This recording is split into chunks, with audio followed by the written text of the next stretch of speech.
25 की जेठानी 50 की देवरानी। सुबह के 6 बज रहे हैं। घर की रसोई में गैस चूल्हे पर एक तरफ चाय उबल रही है और दूसरी तरफ कुकर की सीटी बज रही है। राधिका बहुत तेजी से स्लैब पर रोटियां बेल रही है। उसके चेहरे पर पसीने की बूंदें चमक रही हैं। तभी हॉल से उसके ससुर रामनाथ की आवाज आती है। बहू, मेरी शुगर की दवाई कहाँ रखी है? मिल नहीं रही है। आ रही हूँ बाबूजी, बस रवि के टिफिन पैक कर दूं।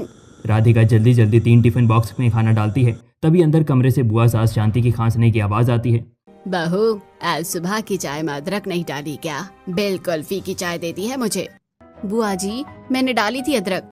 अब राधिका दौड़कर हॉल में जाती है, रामनाथ को दवाई पानी के साथ देती है और फिर अपने बेडरूम की तरफ भागती है। बेडरूम में उसके बच्चे स्कूल यूनिफॉर्म पहनने के लिए आपस में लड़ रहे थे। राधिका दोनों को पकड़कर तैयार करती है, उनके बालों में कंघी करती है और उनके स्कूल बैग में लंच बॉक्स डाल देती है। उसी समय रवि अपना ब्रीफकेस लेकर हॉल में आता है।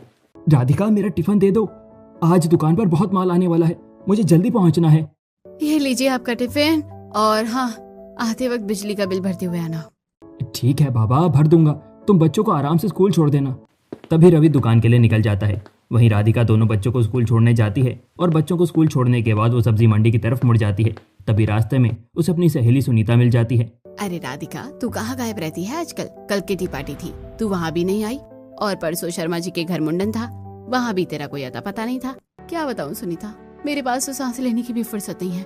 किटी पार्टी तो बहुत दूर की बात है। क्यों, ऐसा क्या हो गया तेरे घर में? अरे सुबह 5 बजे उठना पड़ता है, फिर बाबूजी को दवाई, बुआ सास के नखरे उठाओ, रवि का टिफिन बनाओ, बच्चों को स्कूल छोड़ो, फिर दोपहर का खाना, फिर रात का खाना। मैं तो इस घर में बस एक मशीन बनकर रह गई हूँ। तू एक काम क्यों नहीं करती? अपनी सास से कहकर कोई काम वाली बाई क्यों नहीं रख लेती? थोड़ा आराम मिल जाएगा तुझे। हमारे घर में बाई रखना अलाउड कहाँ है? सास बोलती है कि घर की बहुएं ही काम करेंगी।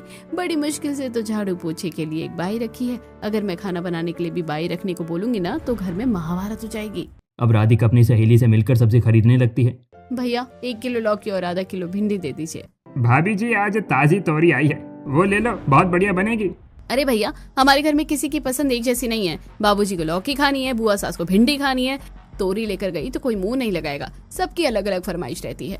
राधिका सब्जी लेकर घर वापस आती है और सीधे रसोई में घुसकर दोपहर के खाने की तैयारी में लग जाती है। काश मेरी कोई मदद करने वाला होता इस घर में। सास से तो कुछ काम होता नहीं है, और एक वो मेरा देवर समीर है, इतना बड़ा सांड हो गया है, लेकिन ना कोई काम करता है ना धंधा, बस दिन भर आवारागर्दी करता फिरता है। अगर वो शादी कर ले तो कम से कम एक देवरानी तो आएगी मेरा हाथ बटाने के लिए। अगले दिन दोपहर को घर में हॉल में कुछ मेहमान बैठे होते हैं। वो समीर के लिए रिश्ता लेकर आए हैं। कमला और रामनाथ उनके सामने बैठे हैं। राधिका ट्रे में चाय और समोसे लेकर आती है और मेहमानों को सर्व करती है। रामनाथ जी, आपका बड़ा बेटा रवि तो आपका कपड़े का बिजनेस संभाल रहा है, लेकिन आपका छोटा बेटा समीर क्या करता है? अरे हमारा इतना बड़ा बिजनेस है, समीर भी आगे चलकर उसी बिजनेस में हमारा हाथ बटाएगा। आगे चलकर मतलब अभी वो कुछ नहीं करता क्या? उसका खुद का कोई काम या ऑफिस नहीं है? अरे भाई साहब, अभी वो तो बच्चा है, धीरे धीरे सब सीख जाएगा। आप शादी तो पक्की कीजिए। माफ कीजिएगा कमला जी, आजकल की लड़कियां ऐसे लड़कों को बिल्कुल पसंद नहीं करती जो पिता के पैसों पर ऐश करते हो और खुद ना कुछ करते हो। हमारी बेटी को तो एक वेल सेटल्ड लड़का चाहिए, हम ये रिश्ता नहीं कर सकते। अब लड़के वाले रिश्ता कैंसिल करके चले जाते हैं और कमला और रामनाथ के चेहरे उतर जाते हैं। राधिका एक गहरी सांस लेती है और खाली कप समेटने लगती है। आ गए ना मजे? मैं तो पहले ही कहती थी कि जब तक समीर कुछ काम धंधा शुरू नहीं करेगा तब तक कोई भी बाप अपनी बेटी उसे नहीं देगा। तो चुप कर बहू, मेरे लाडले में क्या कमी है? बस थोड़ा लाड प्यार में बिगड़ गया है। कोई अच्छी सी लड़की आएगी तो अपने आप सुधर जाएगा। हाँ, लेकिन वो अच्छी लड़की आएगी कब? मैं यहाँ सुबह से रात तक काम करके मर रही हूँ। रात के 12 बज रहे थे। राधिका रसोई में सारा काम खत्म करके जाने ही वाली होती है कि तभी समीर सीटी बजाता हुआ घर में घुसता है। भाभी, बहुत भूख लगी है, जल्दी से खाना लगा दो। कोई खाना नहीं मिलेगा तुम्हें, रात के 12 बज रहे हैं। मैं क्या तुम्हारी नौकरानी हूँ जो रात भर जागकर तुम्हारा इंतजार करूंगी? अरे भाभी, आप तो बेवजह गुस्सा कर रही हो। खाना तो रखा होगा ना, दे दो बस। खाना रखा है, जाकर खुद अपने हाथों से निकाल कर खा लो। और हाँ, अगर तुम्हें गर्मा गर्म रोटियां चाहिए ना तो जल्दी से शादी कर लो। तुम्हारी बीवी आएगी तो तुम्हें रात को खाना देगी। और भाभी, मैं कहाँ कर लूँ शादी? आप ही कोई अच्छी सी लड़की ढूंढ लो मेरे लिए। कोई अंधी ही होगी जो तुम जैसे निकम्मे और नकारा लड़के से शादी करेगी। जो इंसान अपने बाप की दुकान पर 1 घंटे नहीं बैठ सकता, उसे कौन सी लड़की मिलेगी?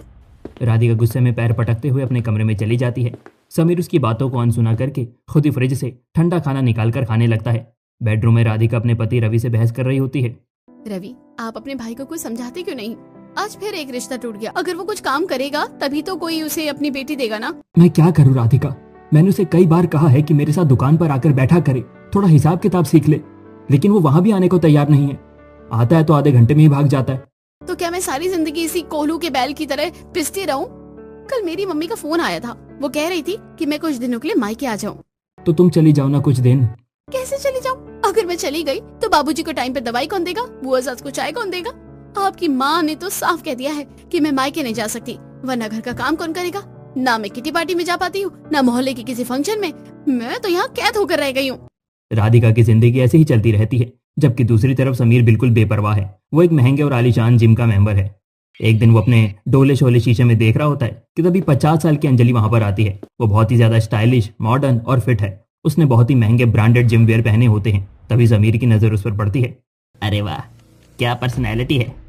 ये तो बहुत अमीर खानदान की लग रही है। इसके हाथ में जो स्मार्ट वॉच है वही कम से कम लाख रुपए की होगी। अंजलि ट्रेडमिल पर दौड़ने लगती है। समीर चालाकी से उसके बगल वाली ट्रेडमिल पर जाकर खड़ा हो जाता है। एक्सक्यूज मी मैम, आपकी रनिंग फॉर्म बहुत अच्छी है। आप काफी समय से वर्कआउट कर रही हैं शायद।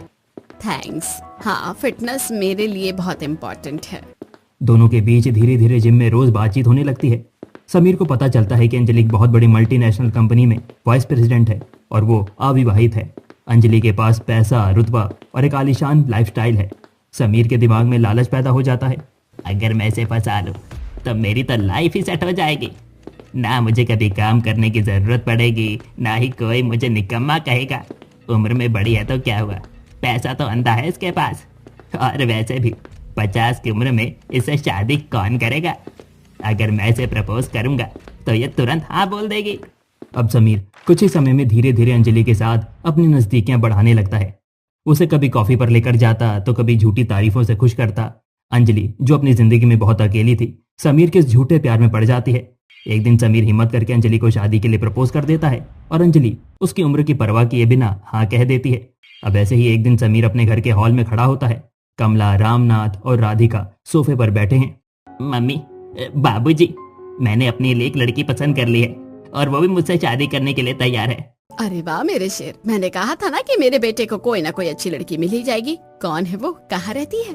वो बहुत बड़ी कंपनी में काम करती है। वो बहुत अमीर है। मैं कल उसे आप लोगों से मिलवाने घर ला रहा हूँ। भगवान, तेरा लाख लाख शुक्र है। आखिरकार इस घर में मेरी मदद करने के लिए कोई तो आ रहा है। अगले दिन शाम को घर के हॉल में सब बैठे इंतजार कर रहे होते हैं। तभी समीर अंजलि को लेकर घर में प्रवेश करता है। अंजलि ने एक बहुत ही महंगा डिजाइनर सूट पहना होता है और वो बहुत ही कॉन्फिडेंट होती है। लेकिन अंजलि को देखते ही कमला, रामनाथ और राधिका के चेहरों की हवाइयां उड़ जाती हैं। रामनाथ जी, ये लड़की है, ये तो उम्र में मुझसे भी बड़ी लग रही है। अरे ये तो सच में बड़ी उम्र की दिख रही है। समीर क्या पागलपन कर रहा है। हे भगवान, ये तो सच में बहुत उम्र दराज लग रही है। ये मेरी देवरानी बनेगी। मम्मी, बाबूजी, ये अंजलि है। बैठिए अंजलि जी। अब अंजलि सोफे पर बैठ जाती है। राधिका चुपचाप चाय और नाश्ता सर्व करती है, लेकिन उसकी नजरें बार बार अंजलि के चेहरे की झुर्रियों पर जा रही होती हैं, जो मेकअप से छिपाई गई थी। अब अंजलि के जाने के बाद घर में जैसे तूफान आ जाता है। समीर, तुम्हारा दिमाग खराब हो गया है क्या? वो औरत उम्र में तुमसे दुगनी बड़ी लग रही है। हम ये शादी कभी नहीं होने देंगे। हे भगवान, अब रिश्तेदार और समाज सब हम पर हंसेंगे। लोग कहेंगे कि बेटे को कोई लड़की नहीं मिली तो एक बुढ़िया को घर ले आए। बाबूजी, आप कुछ भी कह लीजिए, मैं शादी करूंगा तो सिर्फ अंजलि से ही करूंगा। मुझे उससे प्यार है। अगर आप लोगों ने मना किया तो मैं घर छोड़कर चला जाऊंगा। समीर पैर पटकते हुए अपने कमरे में चला जाता है। हॉल में मातम जैसा सन्नाटा छा जाता है। कमला रो रही होती है। बाबूजी, मम्मी जी, आप लोग रोना बंद कीजिए। मुझे लगता है हमें ये शादी के लिए हाँ कर देनी चाहिए। तेरा दिमाग भी खराब हो गया है क्या बाहू? मम्मी जी, उम्र का क्या है? वैसे भी समीर भैया को अपनी बेटी देने को कोई तैयार ही नहीं था। कम से कम अंजलि जी जॉब तो करती है। हो सकता है कि शादी के बाद समीर भैया भी सुधर जाए।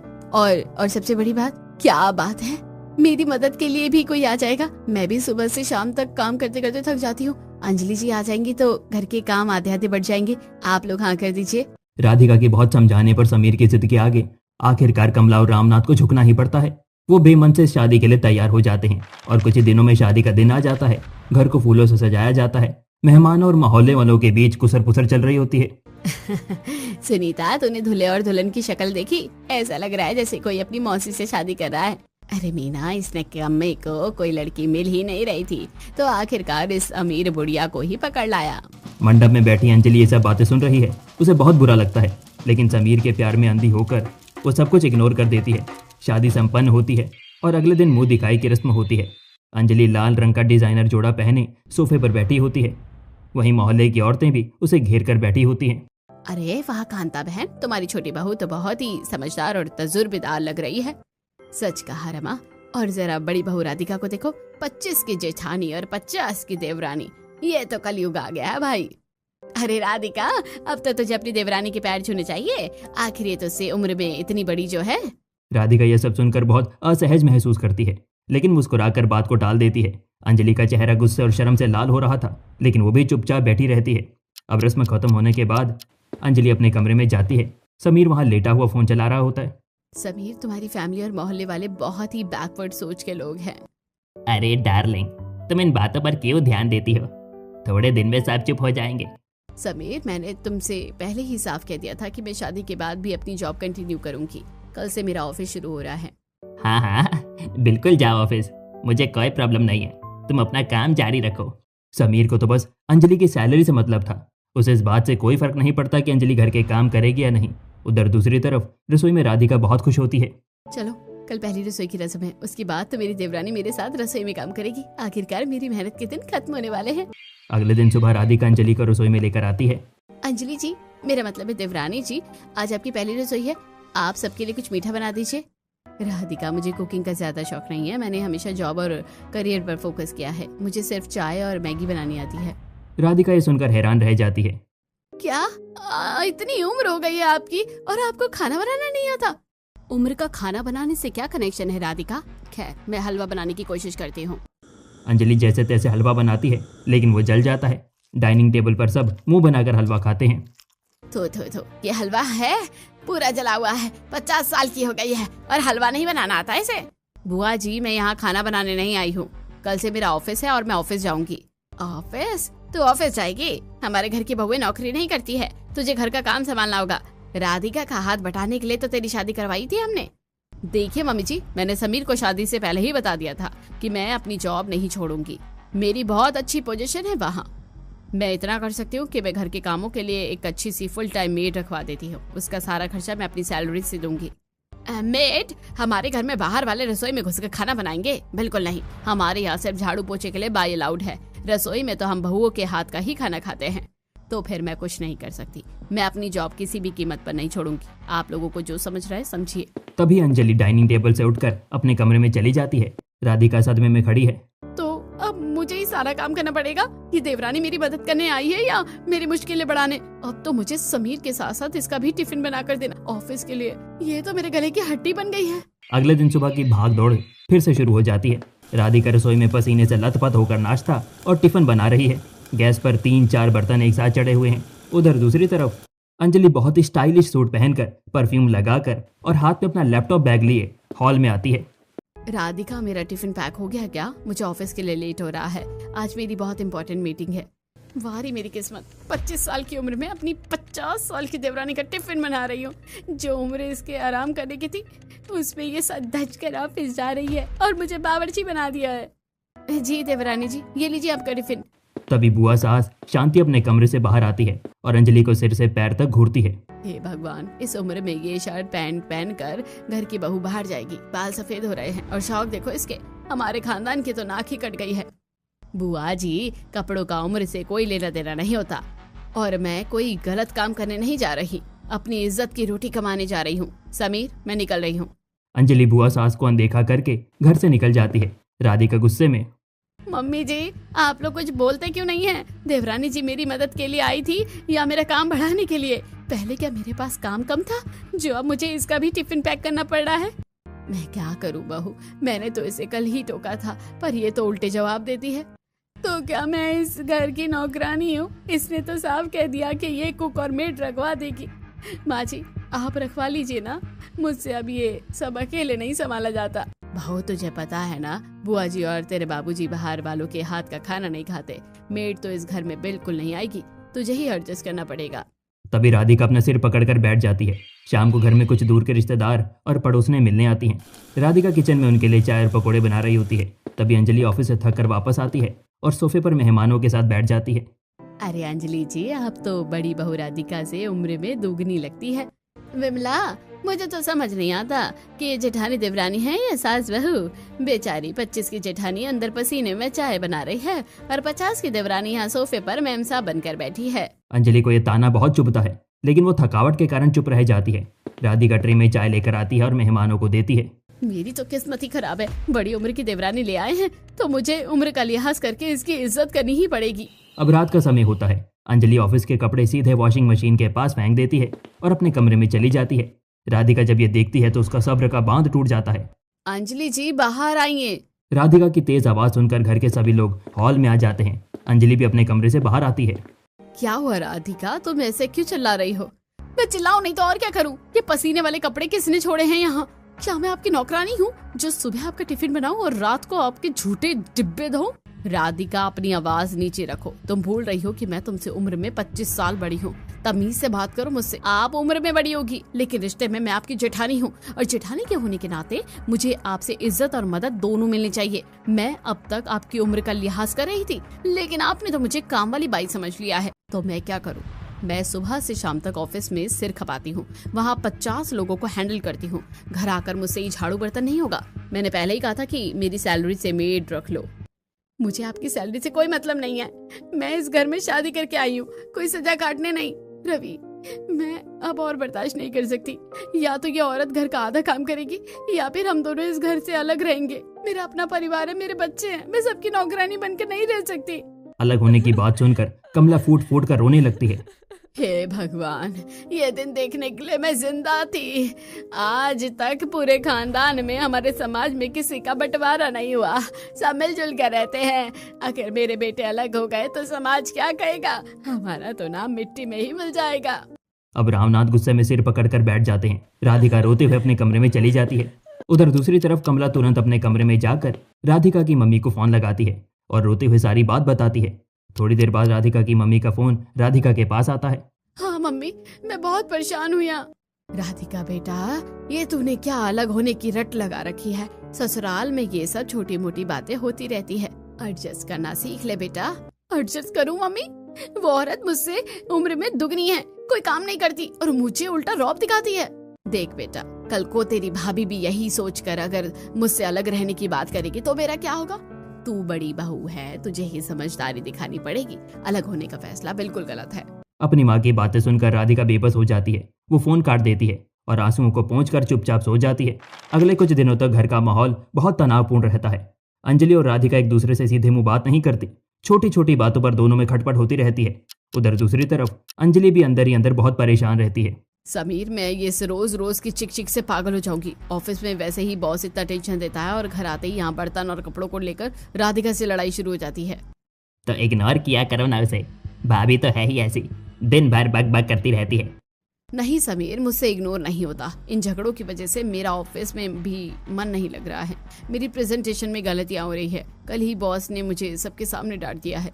समीर, मैं सोच रही हूँ कि मैं अपनी जॉब छोड़ दूँ। क्या जॉब छोड़ दोगी? पागल हो गई हो क्या तुम अंजलि? इतनी अच्छी सैलरी वाली जॉब छोड़ने की कोई जरूरत नहीं है।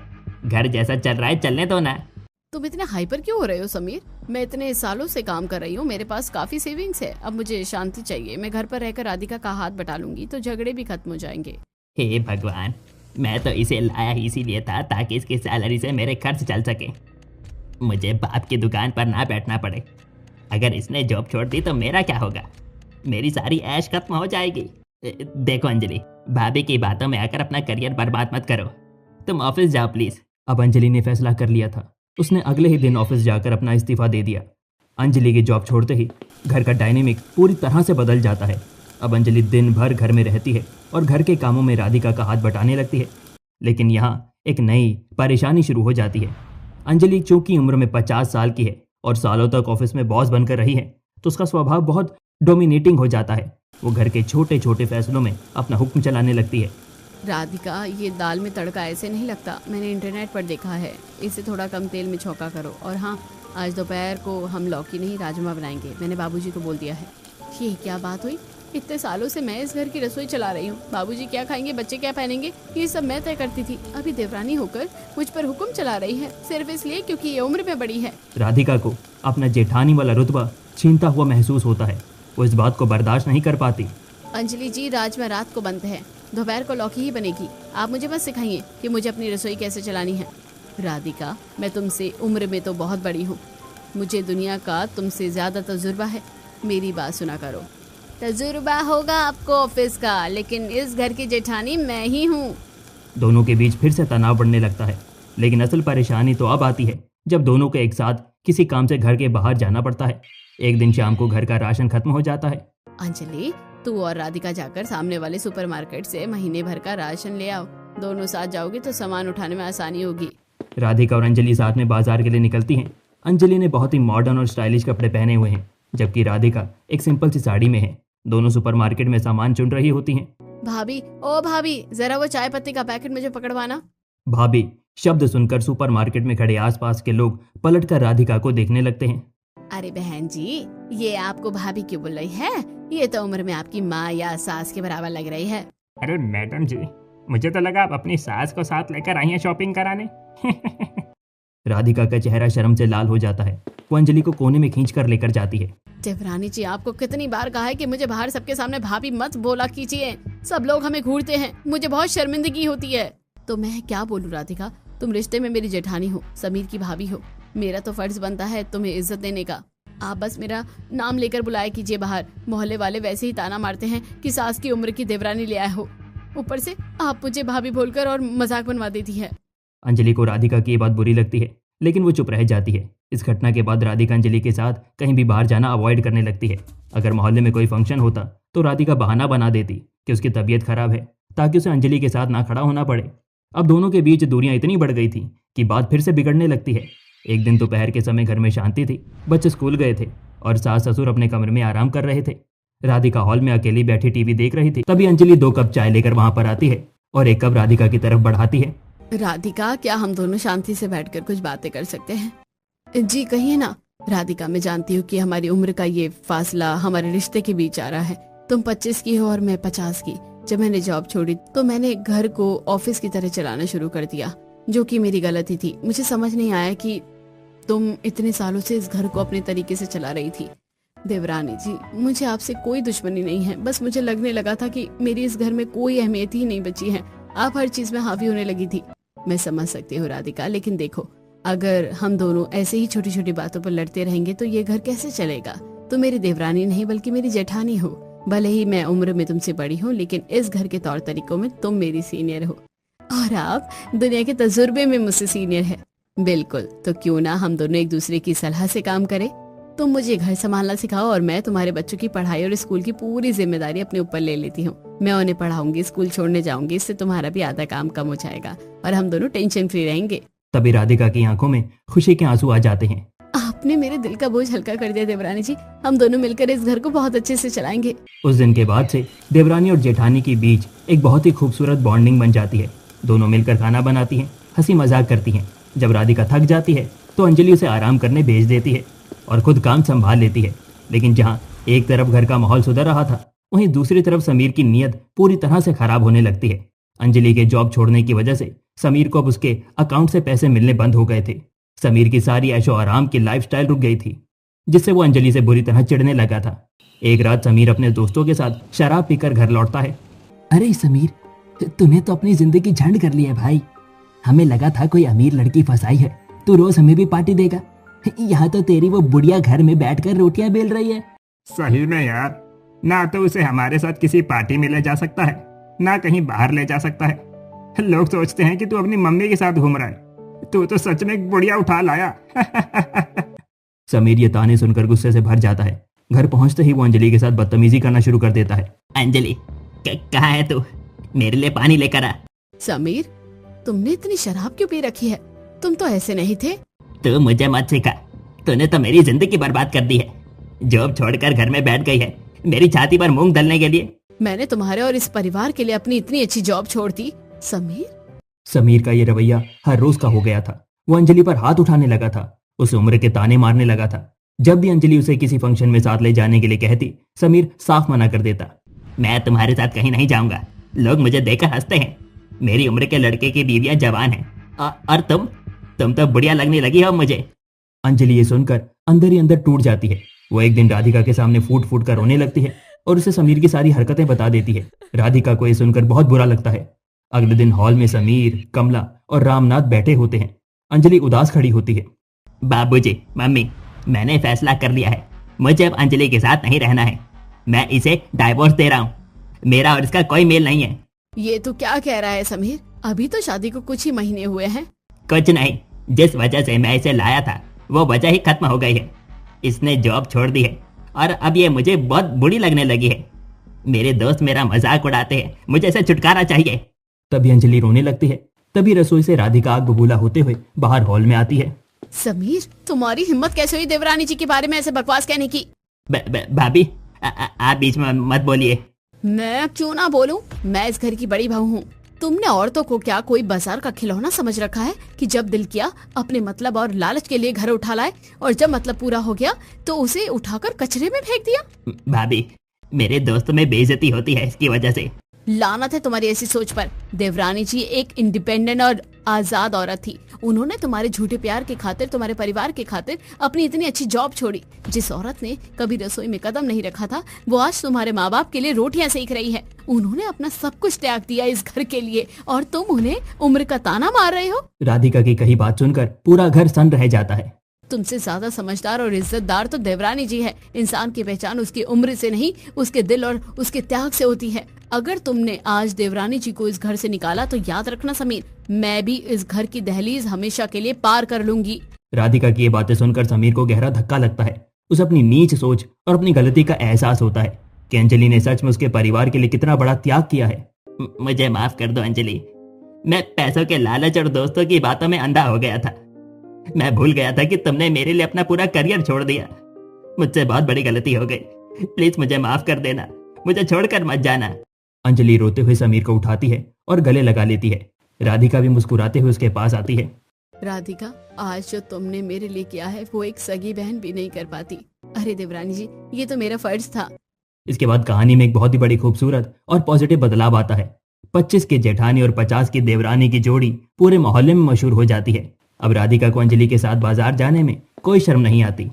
अरे राधिका, तू अपनी देवरानी को साथ लेकर आई है? हाँ विमला आंटी, मेरी देवरानी मुझसे उम्र में बड़ी जरूर है लेकिन इस घर को मुझसे भी ज्यादा प्यार और समझदारी से संभालती है। मुझे इन पर गर्व है। अब अंजलि और राधिका एक दूसरे का हाथ पकड़कर मुस्कुराते हुए घर की तरफ चल देती हैं। इस तरह एक बहुत ही अनोखे जेठानी देवरानी के रिश्ते की कहानी प्यार, समझदारी और सम्मान के साथ आखिरी मोड़ पर खत्म होती है।